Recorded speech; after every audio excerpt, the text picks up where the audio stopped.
Σεβασμός, ειρήνη, ενότητα, ευγένεια, σεβασμός στα παιδιά, αλληλεγγύη, χαρά, συνεργασία, διαφορετικότητα.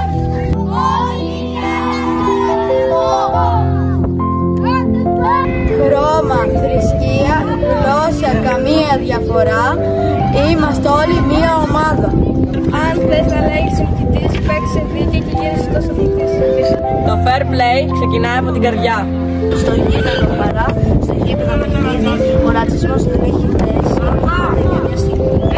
Ο αγώνας παίζεται με ψυχή, όχι με μίσος ή εχθρική φωνή.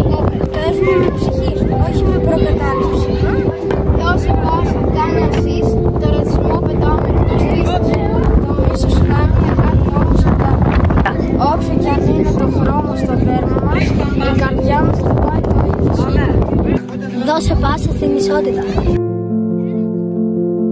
Και ένα γκολ κατά του ρατσισμού.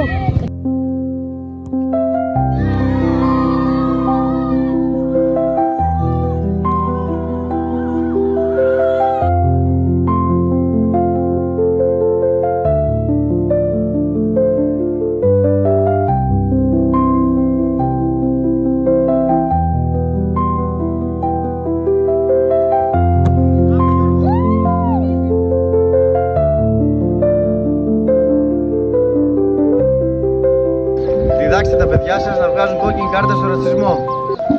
Ο ρατσισμός δεν χωράει στον αθλητισμό, όσο μάλλον στην κοινωνία μας.